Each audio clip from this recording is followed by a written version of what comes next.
Welcome to USA Global TV and Radio, where our mission is to provide education, entertainment, hope, and inspiration.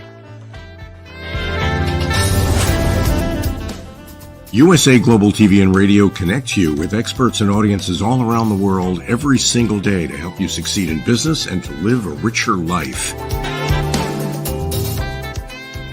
Visit us at usaglobaltv.com to learn about career and life-changing training and mentoring programs like the Listening Mentor. Subscribe to our newsletter to stay informed about our special programs and offers. Discover how you can become a guest on one of our shows or a host or producer of a USA Global TV and Radio show of your very own. That's USA Global TV and Radio, where the doctor is always in.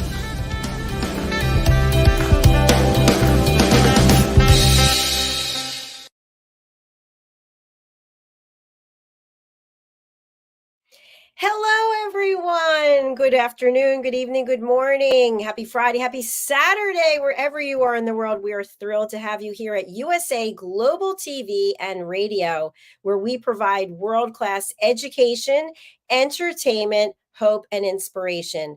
I'm Dr. Jacalyn Kerbeck, and our show today is Coexistence and Sustainability with Pet Psychic AMINAH. And our topic is what your plant's leaves are telling you. And I wanted to add, are you paying attention? But I didn't. So let's welcome the star of our show and someone who's really going to bring some clarification around this area. Welcome, Pet Psychic AMINAH, joining us from sunny California. Oh, yeah. But actually, it's a perfect camera day because it's overcast. So when God brings in the filter, I'm like, how can I give this up? I don't know, because I have no film to pay for anymore. I get to see the pictures instantly and go, maybe not. Ooh, let's cut that out. So I hope everybody's having a great day, a great week, a great month. Whatever you can get out of it, positivity, as Dr. Jacalyn said, is what we're about in getting you into a place maybe you hadn't thought about. And so feel free to put questions up, and you can email me ahead of time. And Dr. Jacalyn has way too many shows. We're not emailing her. So I know she'll take your emails, but if you watch her channel, there's some amazing, amazing professionals sharing just like me. Well, thank you. You're one of the amazing professionals, so thank you so much. And I just want to let you know what prompted this particular topic. And of course, I was thinking of you. So I told you that my mother had a number of plants in the atrium, and they've been in there for a long time. I decided to relocate some of them to outside, and it's been raining cats and dogs for, I think, 3 or 4 days, where the pot's all the way filled up with the water. Right. So I happened to notice that some of the leaves had changed color. And what I was going to do, which is what I've done in the past, is get out my scissors and start to cut off the brown part. So I started doing some research and saw this is a red X no. So how important are the leaves to any particular plant, right? Because there's different parts. There's the roots, right, and the stems and the leaves. How important are they? And how do they actually communicate with us? Well, I'm going to start out with a question for an answer. If you've ever heard of osmosis. You ever heard of osmosis? I've heard of osmosis because I have taken a lot of biology classes, animal science, all that. So in the process, there is the sunlight that comes down, the leaves absorb the nutrition they need from the sun, and then they also from the water and the soil. Depending on what kind of plant it is, some are in all water, some are in all soil, or at least looks like that. Some can survive in clay. Some can survive in nut clay. So everything is about what does the plant need? What is necessary? It's the same thing with us. We eventually have to eat something decent. McDonald's hamburgers 3 times a day for the next 60 years probably is not going to bring you good health. Probably not. Your plants are no different. And they will talk to you if you are paying attention. Some of the ones that have less wood branches, they're more like a green stick or something like that, or you got a daisy that's up and the stem is a totally different structure. They're going to react differently and a different amount of time for water. So if you do, let me give you a really good example, a coleus. It has those fancy leaves and they're really popular, especially in the 70s and 80s. Everybody had them in their office. They were really hard to kill, and a leaf broke off, you put it in the dirt, you start again. But it will go and the leaves will just sap right over because it's dying for water, literally. So some plants will literally talk to you if you're amenable to look in the lesson. Some things need to be in clay. And if you know anything about clay soil, it is literally like a brick. So that's a very specific kind of plant. What's wonderful is if you go to the right nursery or garden house, you are going to have somebody there to ask. Now, sadly, I in full disclosure, Lowe's, Home Depot, all these big chains of hardware stores that do carry plants, they no longer, and this has been a long time, probably a good 15, 20 years, that they stopped hiring professional horticulturists, plant people. So you're not going to learn anything there. You need, amazing, you go to all the men's side of the store, if you want to call it that, or like me, you love tools. The tool guys will talk to you forever. And maybe it's about money. The plants are far less expensive than the tools. And you could literally get yourself killed on some of those tools. So there are pros and cons here, but don't rely on your local gardening. If you go to a garden store, which is all they do, in California, there's a place called Summer Winds. They have only professional staff there to answer your questions, even 20 of them. I know, I did the 20. They hung in there with me, and like nine visits because I was doing a huge project. It's really important to know, what does your plant need? And what's really, really great is they have these little signs in each of their pots that will give you, like the Cliff Notes. But you have your cell phone, and you can take a picture of it and have an ID of it. Now that's something you'd have to download ahead of time. Also, you could type the name of the plant in and see what it needs if it's not giving you enough information. So you're going to be ahead of the game, and don't get a plant that gets out of control, and God forbid you either have to cut it back to a point where it dies, or you never cut it and you hate having it, or whatever the or is. Remember that having growth in your perimeter of your home, having sustained life besides the people there, it is very, very, very much documented that plants do our hearts good, and we breathe better on top of it. So there's me in a nutshell. Thank you. I do have some follow-up questions. Yeah. So I think part of the reason why I was used to getting the scissors and cutting was because, to me, the leaves remind me of our hair. So our hair is an extension of us, and it can be in good health. It can be in bad health. Maybe it needs a biotin or whatever. And then when our hair is dead, we cut it. We've tried products. It just doesn't work. Right. So would you say that the health of the leaves is directly related to the soil? So if you think about our hair, and our health could be completely related to what we're putting in our body, if we're getting enough supplements, is it the same thing with the plant and the fertilizer? It's parallel. It's not the same, but it's the same and different because we're dealing with a different species, no heartbeat, all these things.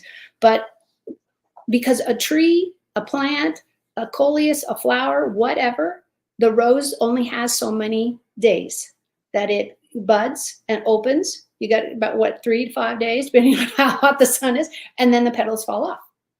If you do nothing, and that little piece that was in the middle that has the pollen on it and the little honeybees are coming back and forth, if you cut that, then the next rose will grow somewhere else. And that saves the energy for the plant to say, oh, I don't have that anymore.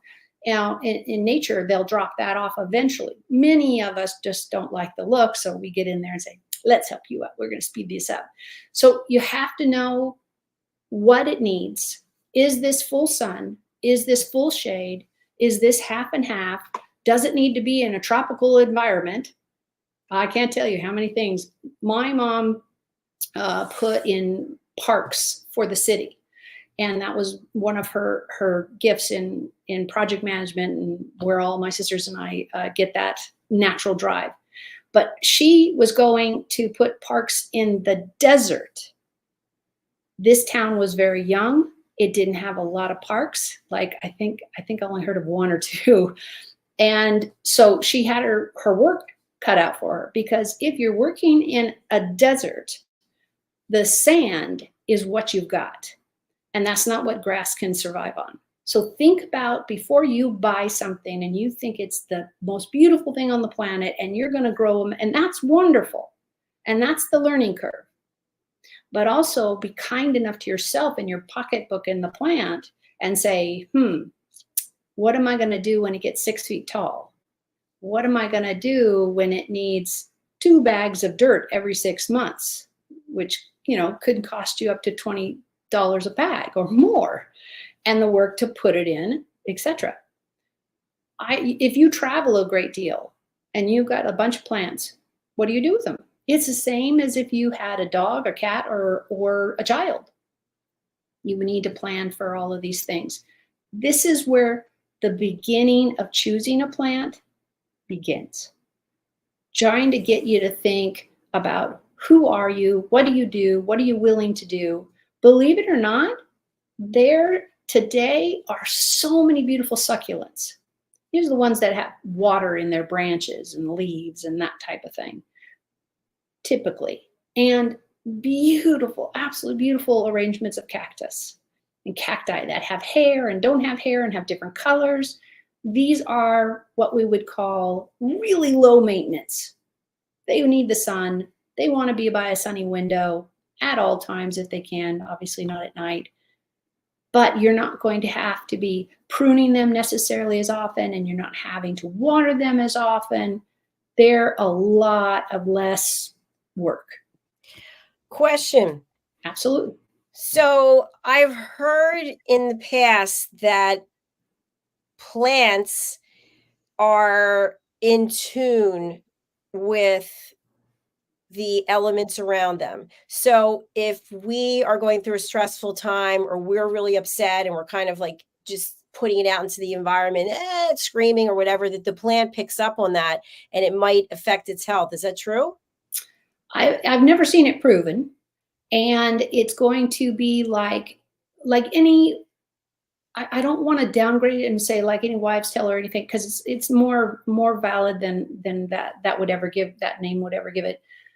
Because it's our relationship with the tree or with the branch or with the plant or the flower. And I coo all over my flowers. Oh, you're so cute. And I'm going to put the dirt in. And I love having my hands in dirt. I don't wear gloves. I haven't worn gloves. I did for a while, but I have. And when I worked for the city, of course, I wore gloves. But I like the contact, the organic contact. So you're talking about people that are as wide in breadth and personality in what they'll tolerate and why they have a plant. So the answer can't be a clear cut of, yes, it's all of this, or no, it's not all of this. Each one of us, I truly believe, is on their own personal religious path. And that can be whatever.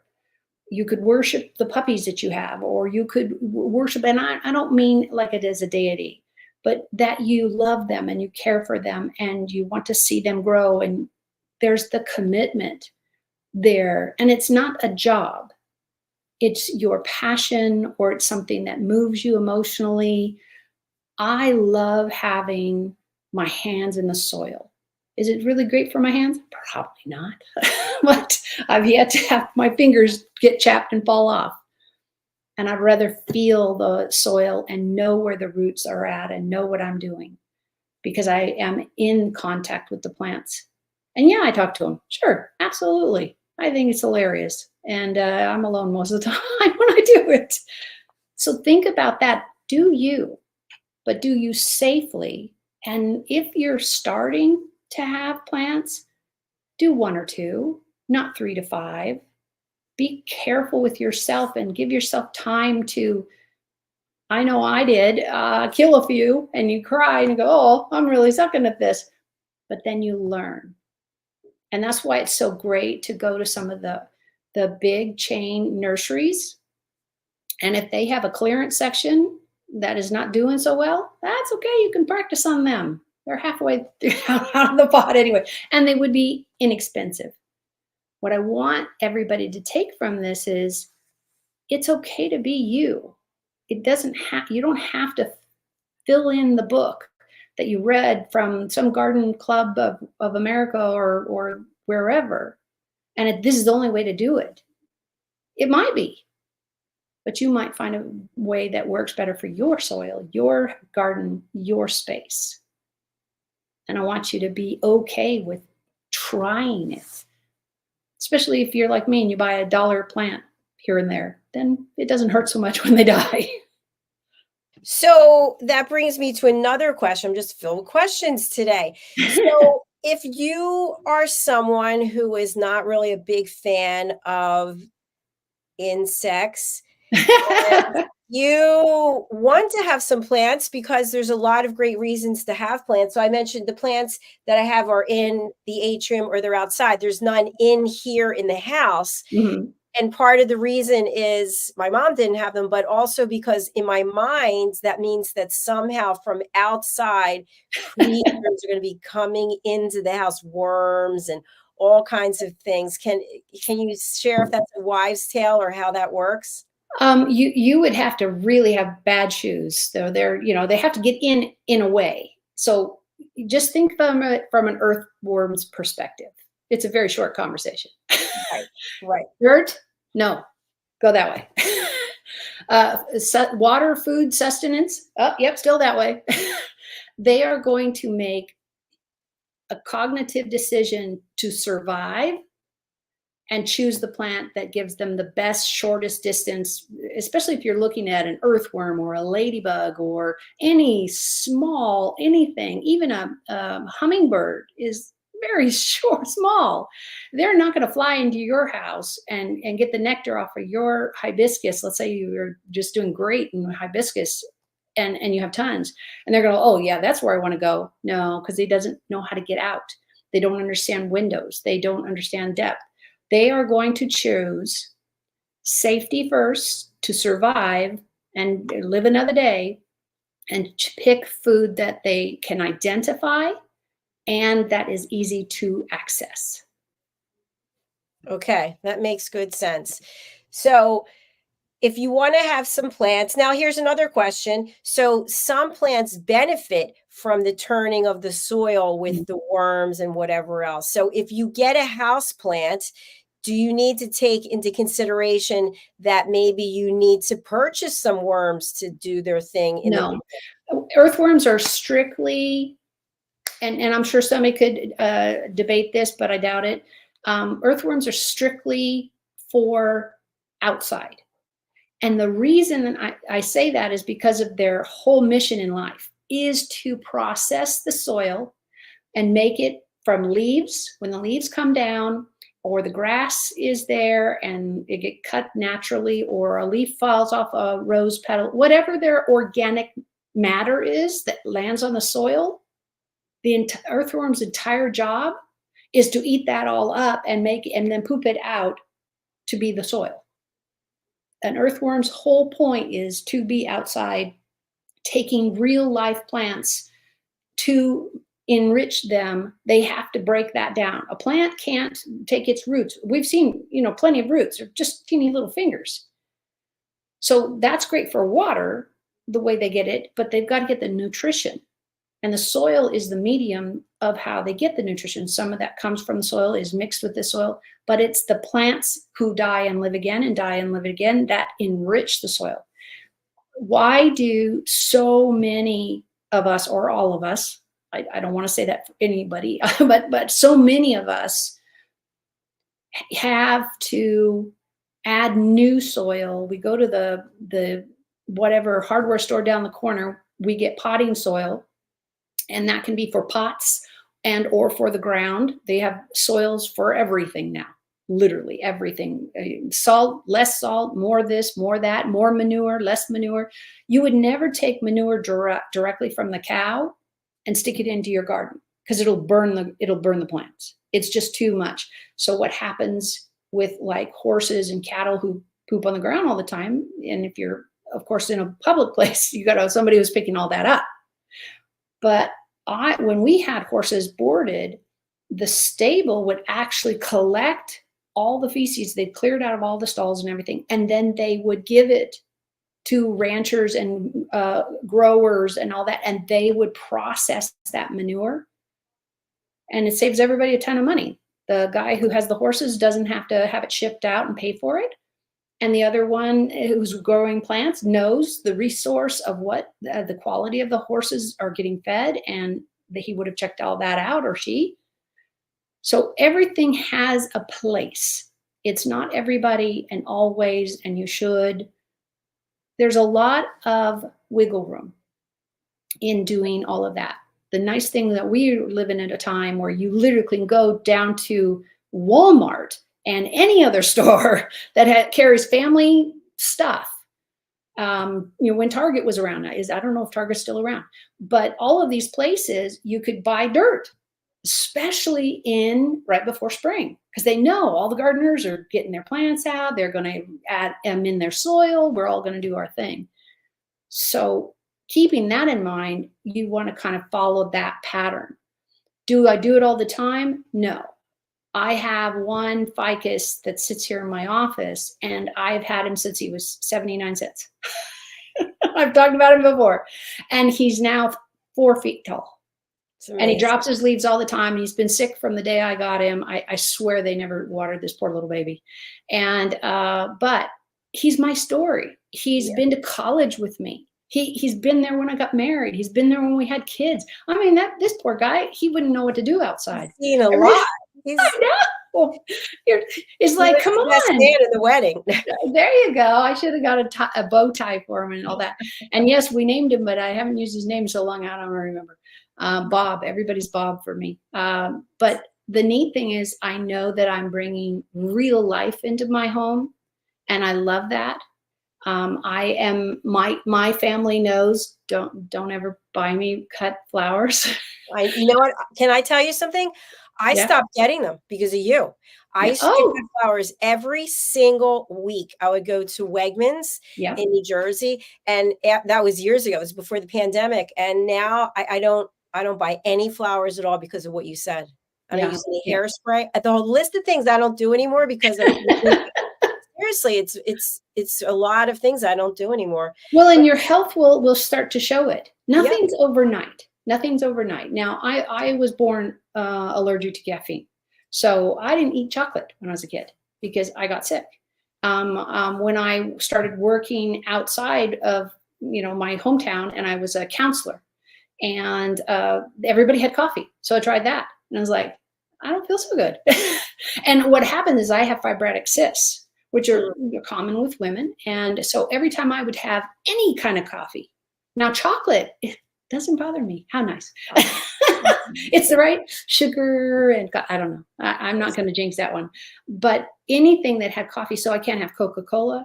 And this is where I found it out first, because I didn't have coffee until a year or so later. And oh my gosh, I thought I was like this big because I felt swollen all the time. Yeah. And it was excruciating. It's like, do not get me on a horse and I feel like this and all my body parts are so hopefully it motivates people to go, okay, I can do this better. Yes. I can figure out something better. And if not, ask your girlfriends, ask your neighbors and your friends. We've all gone through things that we just haven't thought about talking about in a while, or it hasn't come up. I know for myself, I made the decision to not let my girls have caffeine, except for chocolate. And as they grow up, they got to make that choice themselves. But because my condition is considered hereditary, my cousins, I have 3 of my cousins. My dad is one of 5 brothers. And so to get 3 of us is still a low number, but they talked about it all the time, that the fibrotic cysts in our family are very, very prevalent. This is also, puts you in more danger for breast cancer. Right. It's a really, really big deal for women. They need to know that your food can cause these things to exacerbate themselves. And it's not just cigarettes. It could be as simple as a Pepsi. It's not brand safe. No. Root beer is great. It's got a lot of sugar and it's got less, no caffeine, but is that where you really want to be? It's got a lot. Yeah. All those sodas have a lot of sugar, and that's, Oh my we know gosh. what to fall at. I want to bring up something about leaves, because I think this is important too. And depending where you are in the world, here in Florida, it's hot all the time, but other places are going into winter, and some places are going into summer, New Zealand, parts of Australia. So a question I have is that there are some leaves that have red veins or red dots or some type of warning that this could be poisonous. Any tips that you might have for people who are seeing things pop up, and there might be some red on there? I think that poison ivy has red, but I'm not really sure. What can you share with us about that? I haven't dealt with poison ivy directly in a long time. I know ours up in the Big Bear area, which is a Southern California mountain area, they have it. And ours, it tends to be dark green, not the blue green, but pretty close. So just know, wherever you are in the world, you need to look up your species, where you're going to come in contact. If you're going to go for a hike, best thing for your mental health, I can't commit it to your memory any better, is to say, yeah, get out, go for a walk, even if it's around the corner. But be aware of what your native plants are, what they look like, and what the damage they can do. So we have a plant that is planted and here all over the place, and it has little stickers. And if you've ever gone hiking through the tall grasses and you get the really long ones, I don't remember what they're called. Do you remember what they're called? They have a name. They're really. Anyways, Yeah. I'll think of it, of course, as soon as we stop. But these long ones, they look like they could be a perfect, like an arrow in a bow and arrow. And it has like little wings on it and all that kind of stuff. And I'll think of it eventually. And it is one of the most dangerous to animals and adults and children and anybody walking in them, because what they do, and for an animal, you can't see this. You have fur most of the time. And what happens is it starts to burrow into the skin, and it will follow the vein and the bloodline, and it can absolutely end up in your heart, which means it kills you. So please, please, please look at where you live, look at what plants are out, and have that precaution. Wear long pants. Don't wear socks that are exposed, that you can get these stickers into your socks. And then they poke you and drive you crazy and ruin your hike anyway. Wear sunscreen, wear a hat. If you want to protect your hands, wear gloves.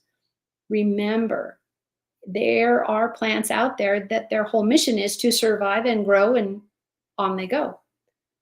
These types of plants have some dangerous side effects for us. They can literally come up your arm, you wouldn't notice necessarily, and it could absolutely give you a heart attack. Wow. And animals are the same. We had to, the horses, because I was riding mine through a lot of dry grasses during the seasons, I was grooming him anyway, but you had to look through all their hooves, all their feet, all the back of the hock where the hair would hold onto these before they were embedded. And having your hands on your dog and feeling down it, you can feel them. Yes. It's really important, really, really important to save lives. Then you can catch it. and you can stop it, have the vet take it out, whatever you need to do, but you have time at that point. When Let's talk a little bit more about the ticks, because and this might be a misnomer, but for people out there like me who don't know, are ticks living on leaves? Are they in the grass? Are they overhead going, oh yeah, here she comes? It depends on where their last meal was. So if it's on a dog, it could be in the grass, or a squirrel or a cat or whatever. If it found a great carcass up in a tree, they're up in a tree. Everything is about, I'm this big, how do I get over to that big guy or girl or place? So you have to be cognizant about where you are. What are the bugs? What are the, I don't know, if you live in Africa, you're going to want to know where all the lions are and where all the cheetahs are and where all the gorillas are. So do that in your backyard. Do that in your hiking trail. Look it up, because all you do is Google it on a computer. What are invasive species do we have? What are local biters? Whatever you want to call it. I wouldn't look up mosquitoes in California, not where I live, because they're really so rare. I would have to look a long time to get them. But thank goodness. They're very rare. But look at the humidity at yours. And you might not look them up at all, because you just walk out the door and go, yeah, I see. You're there. Now, what you said, something that really brought something up for me. I don't know if you are a reality TV show person. I don't watch regular TV, but I do like reality TV on Netflix and others. And I watch a lot of those Survivor types of programs. One guy's out in the wilderness, or the two people are naked and afraid, or whatever. And anyway, they're out there and they're like naked and they're sitting on logs, and you see bites all over them. I mean, just things crawling on them. So I think to myself, once in a while you see somebody's taken off the show because they got an infection or something, but typically it's just annoying. People are scratching. So what I'm wondering is, if we're so, I'll say myself, concerned about getting bitten or attacked by insects, do we really have to worry that much if these people are out there naked and they're covered with bug bites? Let's go with first a statement of, let's not balance anything on reality TV as fact. Okay, good. Thanks. Because that's the fact for that guy or that girl or whatever, and you don't know, maybe before he went on the show, if it was me, if I ever did something as ridiculous as that, because of my family would probably disown me, is I would eat like 7 pounds of garlic. There are a lot of bugs that don't like that. Is it a foolproof thing? No. Skin So Soft from Avon, great for mosquitoes, absolutely great. I put it on a little cotton ball. I put it all over me. I smell wonderful, and except for the oil getting the bugs stuck to me, they don't bite me. So there are tricks. If you know where you're going and you know what your skin will or won't do, or you want to experiment, do it that way. Some people swear by garlic. I have never had it work for me very long, meaning that you ingest things that are heavily, like garlic fries and garlic bread, and everybody hates you. I did that. I was in a cabin with somebody. I don't even remember what it was, family or friend. And like, you've got to stop eating that. It really smells. But I only had 1 or 2 bites to her 20. That's such a great idea. I mean, I never would have thought of that. You just eat a lot of garlic and they're like, whoa, get away from you. Well, and you have to find that thing for that bug.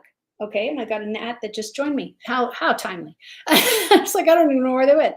But people are allergic to gnats, by the way. Yeah. Know where you can make things happen. If you don't want Skin So Soft, which is a baby oil, and be all sticky and all that kind of stuff, then don't use that. If you don't want to do this, or you don't want to take garlic tablets because everybody you are hanging out with by the campfire, they know you're taking garlic. You are going to have a very solid alone time distance for everybody, because no matter how long you take it or how short you take it, it has a residual effect. So think about these things before, and have a couple of choices. Maybe you'll end up allergic to garlic in 6 weeks. I don't know. everybody is different. Everybody's body is going to have a different response to those things. I did try Skin So Soft and it did work, but I was covered in baby oil all the time. So I felt like I was just like, I don't know, it wasn't slimy, but it was weird. And everybody's like, you smell. I said, well, at least it smells like roses this time, the garlic. You got to go with your audience.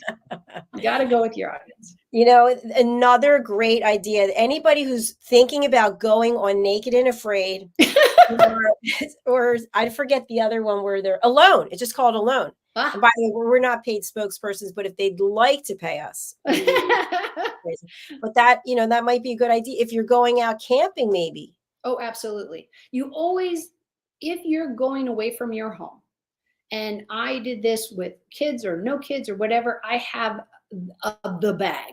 Okay, I don't care if it's an old cloth bag. We don't do grocery bags, so we have cloth ones. So we have tons of those hanging around. And I fill it up with the Tylenol, the Excedrin, a bandage or two, depending on how old everybody was. But if we were going to be gone, let's say we did go to McDonald's. No, we go to Magic Mountain for the day, or we go to Disneyland for the year. I don't know how long Disneyland takes anymore. and those types of really big outings, you're going to go see grandma and grandpa, and it's an all day thing. What last thing you want to do is say, Grandma, do you have any Tylenol? And she's like, a what? No, I took my last one. Everybody in their own home runs out of things. Right. So it's really handy if you're planning for an outing. And let's say you have really sensitive skin, and you wouldn't expect your host people or the people you're hiking with to have the right, what is it, number 12, number 50, sunscreen, blah, blah, blah, or can't have paraffin in it or whatever. Yeah, I carry my own soap because I have so many allergies. Exactly. I find it so much easier because when I was younger, I had a lot of allergies, is just carry a bottle of Ivory soap. There you go. I'm going. and it takes a little bit of Ziploc bag. Right. And it doesn't take any more. And then you can have a comfortable, wonderful experience in nature or out of nature.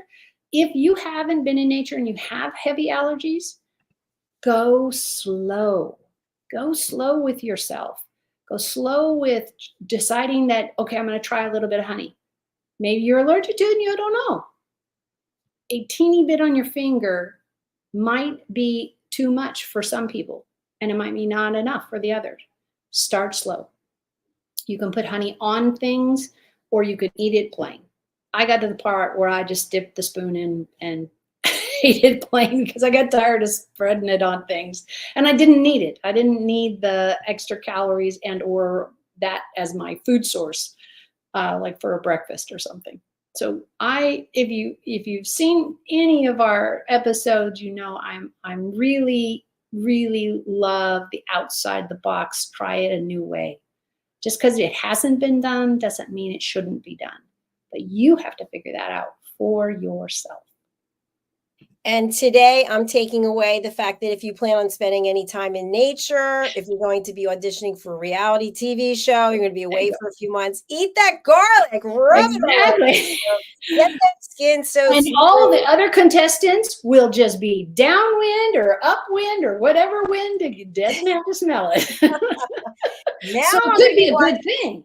I'm going to watch these shows with a different set of eyes now. Be like, who is this? Well, exactly. And that's why shows and books and everything resonate with different people. That's why I know you and I have really worked on diversity of topics and diversity of things. Yes, I work with animals and I do it professionally and I talk to them all the time.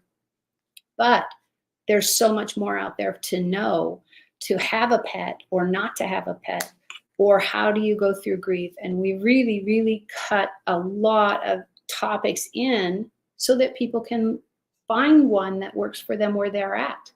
And I love it because I'm able to go back, and I've had a client last week and I said, you've got to see this video that I did over 2 years ago. And I think it'll really help. And then we started the conversation from there. So thank you. Thank you. No, thank you. I told you how much I've learned from you. It's really an honor and a privilege. So, and I know that there's more to come. We have more topics, and God willing, we have more episodes. So I will be seeing you after the Thanksgiving holiday, and I will be here doing my same thing as I'm always doing. But I wish you a beautiful Thanksgiving, and I look forward to seeing you again. Thank you, everyone, for watching. Please go over to our YouTube channel, which is USA Global TV and Radio. And as Amina mentioned, we're always adding new shows. We just added another one yesterday. So, and of course, this is our episode 142. So Amina's been here since the very beginning, giving and giving and giving. Please do reach out to her. Let me bring up your banner again. And what's the best way for people to reach out? The easiest, I tried to make this really simple, my website. It has all the details about where and how and education and my contact. bridgingworlds.us. That's very simple. bridgingworlds.us.